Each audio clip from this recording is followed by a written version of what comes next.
We are live up in this motherfucker. Welcome to the Set Breaker podcast. And today we have a guest. Hey, what's up, y'all? My name is Craig, a.k.a. Majestic. A.k.a. Black Magic, a.k.a. make your teacher wanna holla. Hey. But we don't go into that right there. Anyways, so, all right, man. Dude, thank you for coming, man. I did not know you took the bus for 3 hours to arrive to me, man. Yeah, I did. I mean, honestly, thank you for having me here. I really appreciate it. Like, you know, I love your show. I love the fact that you're very raw, you're very unedited, and, you know, we need more podcasters and more people like just being like that authentic, not being cookie cutter or anything. So again, I appreciate you for having me here. And I appreciate you, man. Like, damn. We got along like immediately when we first met. It was at a college, like a graduation party, right? Yeah, it was like, I can't believe it. Like, I didn't know that you were a communications major just like I. Yeah. And I think you finished in 2015. Yes. And I graduated in 2017. So yeah. We're both decent. But you actually did something great with it. I'm like, what? You know what? No, I said, fuck that. I said, fuck that. Leave my degree. Keep the student loans. I'm going to become a comedian and an actor. Well, I mean, you are basically using your degree. That's what communications is. There's all different types of communications. Like there's performance, there's journalism, there's PR. So, you know, you honestly are using your degree. So, damn, that's real. Yeah, for real. That's true. That is. And honestly, if I didn't go to CSUN is Cal State Northridge, the college we went to. If I didn't go there, I would have never even learned about stand-up. So, you know, like that. 2015 is the first time I did stand up, but I quit after that year because I couldn't handle it. So I don't count those years. So I only really count the past year and 2 months of me realizing the dream and going hard. But anyways, enough about me. They've heard me talk about this all the fucking time. Let's talk about something else, man. Let's talk about, we had some fucked up shit happen to us. Oh, based off the way we look, right? Getting made fun of, treated differently. Exactly. I love white people, but some of you fucked up, man. Oh, see, I'm quick to check a white person. Like, you know, it's not just white. I'm quick to check anybody. It's not just white people. You're right. It's anybody that does that. Who is disrespectful, because I don't tolerate disrespect on any level. You want to make fun of me or stereotype me because of this. And as an Afro-Latinx, it's like, you know, it's one of those things where, you know, people say like, oh, well, you're too dark skinned, you know, and I do claim my blackness, but it's like at the same time when you have people that make very derogatory and very disrespectful comments, it's like, you know, it's okay to check people and be like, no, this is not okay. This is not okay for you to say to me, and I'm going to call you out on it. People justify their behavior, including racism, just so they don't look or have to feel that way. Or maybe they can't even comprehend that either. They can't, and I feel like there are some people who are white that do understand their privilege. Like 100%. My fraternity big bro, he understands that he does have white privilege. So there are certain things that, you know, he's very careful of not to say around me, and he's very like sympathetic to where it's like, whoa, like I didn't realize you had to go through this. Like having to have that conversation with them was that, you know, if one of us get pulled over, guess which one is going to live and which one is going to end up either dead or probably behind bars. And he understands that, you know, like I have to teach him too that I was like, the reason why like us as minorities, we season our food, we season our meat, and we wash our meat. And he never understood, like, how come y'all wash y'all meat? I was like, because we do. Like, I'm sorry. Like, you know, like it's just one of those things where I have to teach him like just certain things. Like, who handles the meat? Right. How do you know? Exactly. And I was just like, yeah, I like my meat seasoned. You don't have to have it seasoned. That's on you. Yeah. But yeah, I like flavor with my meat. I'm just saying. No, dude, me too, man. Because otherwise, like, what the fuck, man? What the fuck? You know, it's one of those things where it's like when you're light skinned, and I hate to say it, it's like when you're dark skinned, you're looked at as unattractive or ugly. And even too, it's like when you're light skinned, the whole like light versus dark is like when you're light, you get more privileges, which means that you get away with a lot of things. Dark skinned individuals like myself, I mean, I do have a farmer's tan. I'm not gonna, say that I don't. But it's like one of those things where it's like me being a dark skin, it's like certain things that are thrown at you. It's like, someone making fun of you saying, oh, you got left out in the sun way too long, or you would have been an outdoor slave versus an indoor slave. And it's just one of those things where it's like, whoa, like, wow. But I think now that, basically being in 2019, that we're actually starting to address, light skin, dark skin issues is really starting to open up those conversations to be like, whoa, like, it does play a part in having privilege. Absolutely. I mean, because even me as a minority, the fact that I'm Asian and I'm pale, I have a lot of privilege in that too.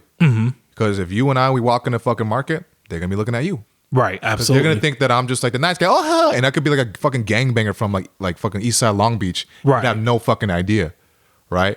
So that's the part of it. I mean that's the fucking issue, and it's a shame when I see this type of stuff happen, especially when I'm with my black friends. Like my buddy Keith, we talked about this on his podcast episode, but. We're all roasting each other on set, just with the other friend. We're all just fucking around, right? That's what dudes do, right? Exactly. Yeah. It's like, oh yeah, you feel good. Whatever, just like fucking around. And then this dude in the far corner, out of nowhere, he's not even part of it. He's like older. He looks at my buddy who's black, Keith. He's like, "What do you know about slavery?" I just fucking out of nowhere. Are you kidding? Just out of nowhere, and then we all stop. We're like, "What? What? What do you know about slavery?" That dude was about to get his ass kicked. And was the guy white that asked that? He always talks about how he's like mixed, but he's like, oh, I got like some Native American, maybe some Mexican, and like white, but he literally looks just like a white dude. And so basically white. Okay. Yeah. Yeah, right. See, that's what we did. We didn't know what to say. We were speechless. Oh, see, again, if I was there, that would have been a complete different conversation. You're asking me as a black male, what do I know about slavery? Are you kidding me? Oh, yeah, he definitely would have been roasted. Yeah, because it's like, dude, because he was basically saying, like, he said, well, you didn't go through it, did you? But it's like, dude, there's a clear, like, obviously, like, yeah, he didn't. You're not literally like picking cotton and shit, but black people have constantly been getting shit on up to present day historically. Right. It doesn't matter if you even have to like pick cotton. You don't have to do that. Like, black people get the short end of the stick all the fucking time simply because of the way they look. That's it. And I mean, people don't understand. Like, walking down the street, you see a cop, it's like you either going to be arrested or you end up getting shot. Not only just that, but it's like education wise, it's like trying to get it. It's like, let's bring it back to, what was it? The woman from Full House. I forgot her name. The one that basically lied to get her daughter into USC. Oh yeah. The whole college scandal. Yeah. Like, that shit played out so much and people were like, oh, it's not shit. It is a big deal because it's like us minorities, like people of color, like we had to fight hard to basically get even 1/4 of the privilege of attending schools like USC, UCLA, even Cal State Northridge. Like, it's hard to like get into college now, and people look at it like, oh, people pay their way into school for a long time. I'm like, yes, that is true, but it's finally being talked about. And it's still an issue today. Like, even at Cal State Northridge, like, there's not that many students of color, even myself, like being a black male, I'm one of the few that actually graduated from a 4-year and going into like graduate school for my MA, and, like in the next couple of years, I'll be going for my doctorate. It's like, you don't really see that many people of color pursuing a master's, and, and it's still harder, like, to this day to get into these schools. Yeah, because even if you're in that, like, because even at like workplaces, right? Right, absolutely. I know you feel it. Like, they'll look at you and you got to prove yourself even more, huh? Right. It's like when I go into work, well, luckily for me, I am who I am. Like, when I go into work, it's like I kind of have to code switch just in a way, because that's what we call it. It's like I have to code switch just because of the fact that it's like if I'm out in public, I'll be blasting as much profanity as I can. When I'm at work, I don't do that just because I deal with students all day. And, I just had this one white lady, she teaches art, and she's like, how are you doing today? I'm like, I'm cool. She's like, oh, so what did you do over the weekend? I was like, look, I'm going to be real with you. I don't know you like that. And I'm not about to tell you what I be doing over the weekend, but one of my other colleagues, he's a he's a person of color.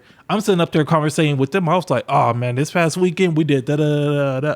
And so people started noticing, like, how come you talk to this person? I was like, because this person, like, we know each other, like, not like on a personal level, but more on a professional level, because we both went through similar experiences. But it's like people don't understand and realize that, you know, when you're at work, I'm basically like a target, because all it takes is for one person to say, I don't like this guy, and automatically I'll be out of a job. And this is like my first full-time job, you know, right out of college. Yeah. So you got to put on that like Samuel L. Jackson type, you know, like Right. a Django type shit. Cause like, yeah, I talked to my other black friends about that too. Like, they're looking for that aggression in you. They're looking for that stereotype. They're looking for you to like pop off one time and see like, oh, there's the angry black man. Let's get rid of him. And they'll test you too. They'll fucking test you. I saw that shit. What do you know about slavery? Motherfucker was testing him. Because he knew if he did something, he can use that as an against excuse. him. Yeah. Right. Regardless of the fact that he started it. I would go even more deeper. I had a classmate that basically said to me, the only reason why you got into Cal State Northridge is because of affirmative action. We all know that black people ain't smart enough to go to college. Well, no. And it literally took me to the point. Cal State Northridge. Do you see these goosebumps right now? Cal State Northridge. Yes. Greg, do I have goosebumps? Yes. Yeah, like dead serious. You see this shit? Dead on. Like, guys, I got motherfucking goosebumps. Like dead on. Like, I'm not going to name the person who said it. Like, I had a classmate that said that. And literally, the professor was like, that is not appropriate. I'm just like, I thought the professor was going to, like, kick the bastard out of class. Yeah. And I literally told him, I was like, it wasn't for you being on this campus right now, if we were outside of campus, your head would be pounded into a fucking concrete. And he would well deserved too. And I'm just like, you lucky I cannot do anything physically to you on this campus, because that would have been a one-way ticket for me to get suspended, be kicked out, and then that would have been on my record. You know, and I'm not about to have that happen. Damn, man. Now I'm gonna say something, and this is what I would, correct me if I'm wrong, because I obviously don't know. But does it feel like, because you always have to be like what's the word when like you got to be like extra, like to make those people happy. I have to be assertive, and I have to be very submissive. Yeah, but there's like a word for that too, right? Like that they would say, I don't know. I think the word would be more, I would have to say very submissive. Okay, let's go with that. Okay, well, because black people have this stereotype of being aggressive, black males, they have to smile extra. They got to be extra, yes, sir, type shit, right? Right. And when you have certain injustices by people saying, comments where you have to keep it cool constantly, and you always have to be like extra, like cushiony, right? Mm-hmm. To be safe.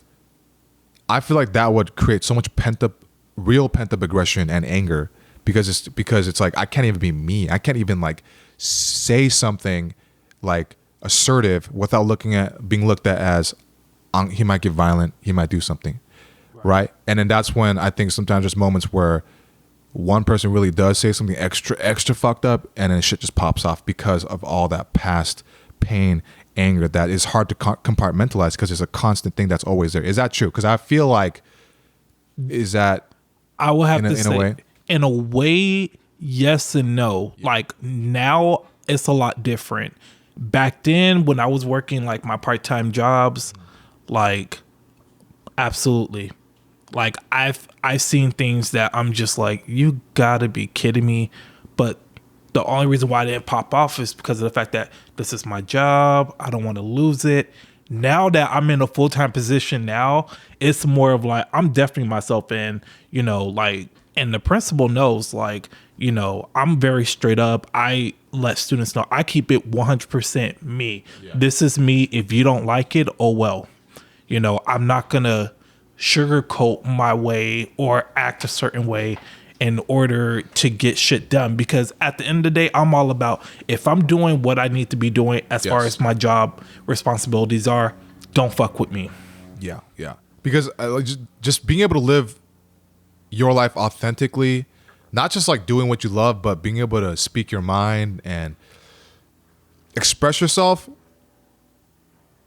it's freeing. It feels good. Absolutely. I mean, like, I would definitely say this too. It's like not only just with my job, but even like in my fraternities, like, I'm in a co-ed business fraternity, a co-ed law fraternity, and I'm in an African American fraternity. I'm a lot more closer to my friends who are non-Greek than I am to those in my fraternal organizations, just because of the fact that I feel like at times I have to code switch and be a certain way, because it's like I've felt like, and I'm not saying like all organizations are like that, but it's always that you're too ethnic or you're not ethnic enough. Like, there have been times that I've had someone say to me, for example, everybody in this group is black, well, except for this guy. And I literally sat there, I was like, even through my own communities, it's like, I'm not quote unquote black because I don't act or be the stereotypical black guy. For example, I don't say the N word. I have friends, like even friends within our like mutual circle, is that, they'll blast the N word. I mean, I personally don't say it just because I know where that word is generated from. At the end of the day, all I could do is educate someone who's like, this is what this word means. This is why I don't say it. It's like, it's like at the end of the day, it's like, I can't really stop you from saying it. But when you're around me, I would appreciate you not using that word. Outside, if you're not hanging around me, it's whatever. It's just kind of like one of those things where I would have to say that it's like, I'm either too black, too ethnic, or I'm not black enough. And that just makes me like even wonder. It's like, like I'm just me. It's like at the end of the day, I'm educated. I am from I come from a low social economical background, and I'm just myself. It's like, yes, I like my rock music. I love R&B. I love all different types of music, but I'm just myself. And if people can't accept that, it's like, whatever. Yeah, no, it honestly, at the end of the fucking day, fuck them. It's that goddamn fucking crab mentality. It's like, like, let's break out of this shit, but let's keep being what we're supposed to be, that other people see us as, because that's still being authentic. No, it's not. Like, why the fuck do I gotta only hang out with fucking Asian people? I don't gotta do that. Right. What? So what if I can't speak Korean very well? You know what? Does that make me a worse person than you? If anything, I'm probably a better person than these fuckers that say that nonsense, because like they're judgmental, maybe they're racist, and I've seen that in the Korean community. I'm like, well, fuck you then, man. I didn't join the Korean club in CASA, Korean American Student Association in Northridge. Do you know why? And this is when I was checking out different cultural clubs, because when I got there, and one of my roommates, well, he was about to be my roommate, but he's Middle Eastern. Mm-hmm. And a couple of these Koreans were talking shit about the Middle Easterns. And I heard them speak that shit in Korean. And I said, fuck you all. I said, fuck you. I don't give a damn. I don't care if you look like me. I don't care if we're like coming from the same bloodline, motherland. I said, fuck you, So that's why I joined like the Vietnamese club, and, made a lot of great friends there. And actually the Vietnamese club, it was basically like multicultural, because it was just we got black people, we got Asian people, white people. We had everybody, man. It was right. It was a nice, fun environment that was conducive to just like, just like a healthy social life, right? Exact. And it's like, that's one of the reasons why like I got really involved with going the co-ed Greek route, and then later on joining like a social, like joining a black fraternity. And I think like the reason why like I got involved with other organizations, like I'm still a member of an organization called Hermanos Unidos, and it's just because of the fact that I like learning about different ethnicities and different cultures, and just tying it into whoa, like these are some of the similar experiences that we've gone through. And it's like at the end of the day, just because we're succeeding and we're not feeding into the negative stereotypes of like being like doing drugs or being locked up or even being like buried 6 feet under, it's like, we're trying to make our lives better, like for ourselves. And, it was interesting because I had a conversation with another friend, was that, I see in other communities, like for example, in the Asian community, is that, I like the fact that, money and economic and wealth is being put into the communities because the people who live there are basically doing business there, which is a great thing. Yeah. You never see that in the Black community, which is really sad because it's like I try to do my best not to support like corporate. Like at times I do my best to try not to do that. Like that's why I try to shop at local like grocery places or like local like places that make clothes and everything. But it's like it's tough to do that because of the fact that in the Black community, it's all about, oh, can I get a discount? Or is that we're just trying to live up to this fake image of like, okay, let me wear Gucci, Louis Vuitton, and all this other crap. And it's like, that is created by a white person that honestly is not giving a fuck about you. Yeah. And at the end of the day, that it's like, what is that Gucci like purse or, that Louis Vuitton like backpack or whatever? I saw a high school student wear a Louis Vuitton backpack and I'm like, what the fuck? I'm like, what does that mean to you? Yeah. It's like, it says that I have money. I'm like, no, it doesn't. It makes you look like, okay, like you're wearing Louis Vuitton, like you're spending thousands of dollars, even with Jordans. Like, I don't understand. Like, people really need to understand. Jordans are basically the same shoes. Why the hell are you spending $300 to $400 on a pair of sneakers that you can get a whole bunch of sneakers that are like very comfortable at a cheap price? I don't really understand it. I don't understand that stuff either, man. I'm not a shoe head. I wear like fucking this shirt's like at most like $10 because it's like special extra cotton from fucking Uniqlo, and it fits pretty good. Right. I'm very simple with my shit. Like I don't really care about that. None of that stuff really made sense to me. Yeah. To be honest. And I mean, it's like, all right, for you, it's like, do you go out and buy the latest thing because everybody else is doing it? No, I think people that do that are. I actually have friends who do that, but they're also great people. But I think it's fucking dumb as fuck. I'm sorry. Like, I think it's fucking stupid. I think it's just not. I know it's just a way of showing. You got like it's like clout. Like, hey, what's up? Look at this shit. It's like just flexing. Like, why else would you fucking need it? Right. If you were stuck on an island, would you be bragging about your fuck? Would you be so happy you had your Louis Vuitton? No. If I had the shirt on an island, I'd be like, thank God this shit's comfortable and cotton. Right. Because it's hot. And then half of those people who are wearing it, I'm like, you don't live at home. Mommy and daddy pays for like foots every dollar that you make. And it's like my former friend, for example, he goes around, and this is really like the point where I had to like really cut ties with them. It's because he's going around like, oh, I come from money. I spend money on this. And I was like, and I called him out on it. I was like, that's bullshit. You live with your mama and your brother. Your brother is the one who has money. You don't even have a job. You live off of freaking unemployment. And he got pissed off because he was like, he talks bad about people who rip off the system, like with welfare, with EBT, like with welfare. And I'm like, but your ass get unemployment. So what are you trying to say? Hypocrite. Exactly. It's like, didn't you get fired from Starbucks? And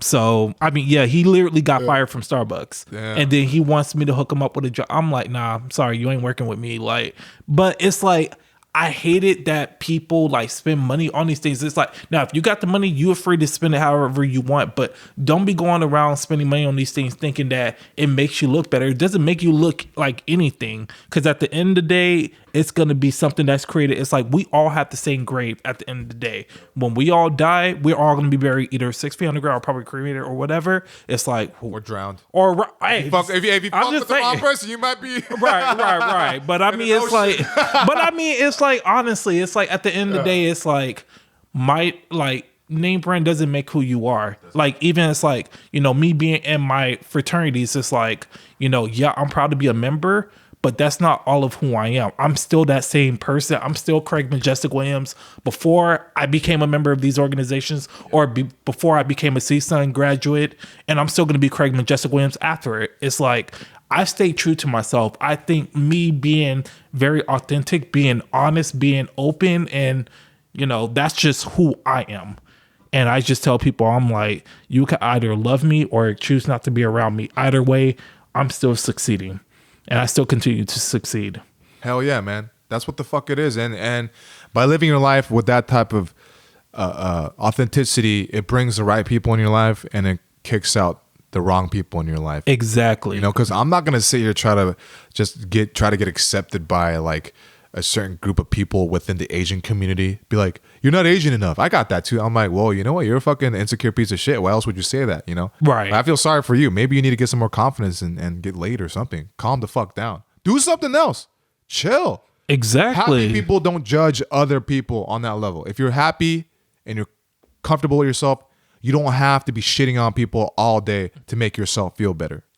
Exactly. And that's what it ties back in. Like, I mean, you going through your, like, that breakup, but honestly, it's bringing you closer in to realize that you don't need that type of person in your life that is very toxic, because the more you keep a toxic person around, the more it starts to pour into you, and it starts to mess up everything that you working hard to, you know, to get to. And like, how can I put this? Like, you don't want to be that same person that you are. And I mean, if that's what you want to be, I mean, to each his own, but it's like, you're trying to learn, you're trying to grow. And that's the person that, you know, those type of people that you need to have in your life, whether if it's like a friendship or even a dating relationship. It's like, you know, I wouldn't want someone who's that toxic enough to basically make me feel like, whoa, like, this is not who I need to have around. Yeah. And you know, whoever I date now too is just, if I don't respect them on a friend level, I cannot be with them. Like, period. Right. And right now, I'm not even trying to date. I'm not trying to do any of that. But yeah, I was losing myself. I was starting to lose my empathy towards people. I was starting to become hateful too. I started to adopt like the blame mentality. You know, because even if I get wronged, I'm always thinking from the other side, and I just kind of like, you know, let it go, because sometimes you just don't have a choice. You kind of got to let certain things go, and sometimes that's the strongest thing to do. Now, there's other times you got to stand up for your shit. You have to. Absolutely. Otherwise, you are dropping your standards for yourself and your own self-respect, and then that means that other people can fuck with you later. Right. It's like, you got to be a beast. Sometimes you got to be a beast, because that's the only way that people are going to respect you and not being able to walk over you. And there are times that I have to be a beast at work. I have to be a beast when I'm in the classroom. I have to be a beast when I'm around certain fraternity brothers, because I'm just like, I'll be damned if I don't tolerate this type of disrespect from my own family, from my own parents. What makes you think I'm going to tolerate this from you? Exactly. And you know, you're a very nice guy, and people feel that, and that's when they start to try to take advantage of that, and they test you. Right. And that's the same thing for me too. But you know what, man? Like, 2020 is our year, dude. I feel it, man. Like, I'm so fucking. I know it's the fucking year, and it's weird because I never talk like that. This is the first time in all my years, like, you know, 30 years, I'm just like, 2020 is the year for, you know, me, you, and a couple of other friends. I'm just like, dude, I believe it, and I feel it, like, true to soul, heart of hearts. It's weird. But it's the new decade, though. It's like, basically, it's the end of like, like 2019. I was like, whoa, like 99. I was like, okay, like the year 2000, everything's going to shut down. Yeah. People were like freaking out. I was just like, what the heck? I'm like, I'm just a kid. It doesn't really bother me. But like 2019 was like, that's an end of one decade, and now a new decade is coming in.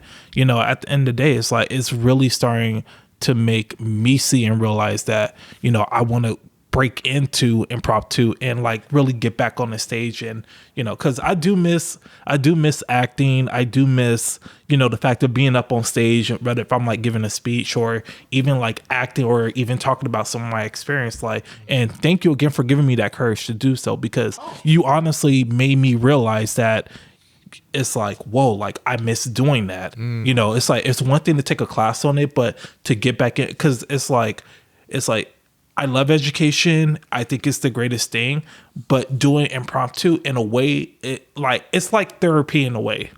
It's like, it's breaking you. It's like helping you to become more comfortable and to be more raw and be more honest. So thank you again for helping me out with that. Dude, no, thank you, man. Thank you for fucking always being like a real ass dude. You know, I felt that from the beginning, and I'm glad to see that improv is that you see it from that standpoint, because that means you really are going to get a lot more from it than other people may. You know, so and I feel like that's how you approach a lot of things in your life, with that type of like gung ho-ness, and you're very like tactical with like why you do it, what it's for, you know, what and you're very like aware of how it affects you on like a deep, not just emotional level, but like a mental level too. Right. Which is why, man, like you gotta, whatever you have accomplished in these past few years, there's going to hit a point, I think very, very soon, where if it hasn't already happened now, momentum.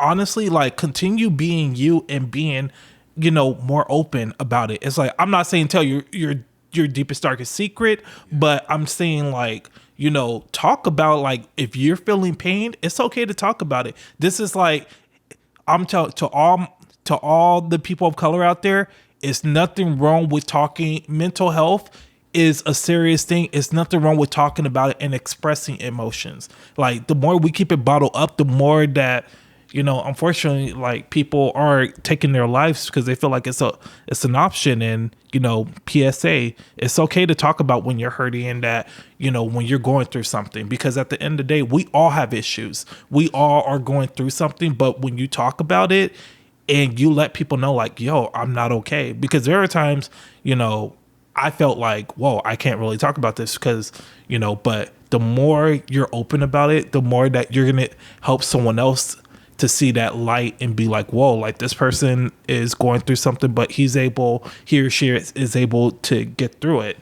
So, you know, my advice and my suggestion for you for 2020, continue to be open and, you know, just continue to be you, because I love the fact that you are very down to earth and that, you know, you talk about real things. And that's what I definitely want to see you continue into 2020.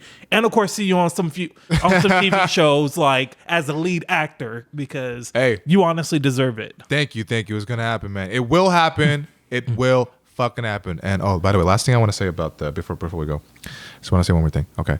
So, she would call me names.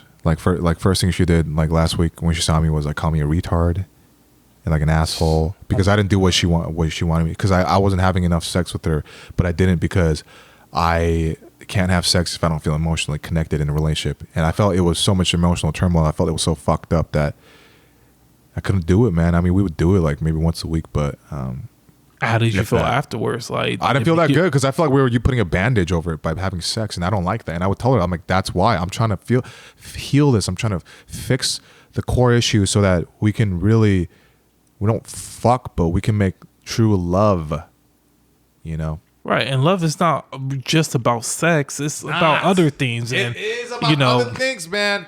Fuck. So. But you know what? Guys.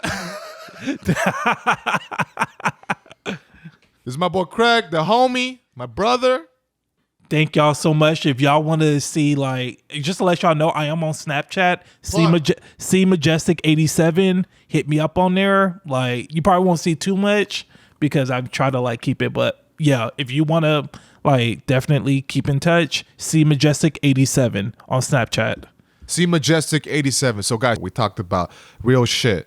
With like, you know, race and the issues that go on, and white privilege. And even though we talk about white privilege, we still love white people. But some of you gotta like figure your shit out a little bit. Exactly. Yeah. Please understand, we're not haters of that. I got white friends. I got a lot of white friends. Hey, I know a lot of people. I know all kinds of things, right? That's my horrible Trump impression. But and I don't judge if you're a Trump supporter either, too. I don't judge anybody, but you do what you do. I'm gonna live my life. Craig's gonna live his life. Fuck it. Just be happy, man. Be happy, but don't hurt people. Okay? Right. Don't fucking hurt people for no reason. Don't. And don't call them a retard or asshole for no reason. Exactly, okay? Because payback's a bitch. Payback is a bitch, and you will feel the fire of the fury. So anyways, guys, this has been the Sepbreaker Podcast. Thank you for listening, and I will see you on the next episode. Ooh, ooh. See ya. Later, y'all. Later. Thank you so much again.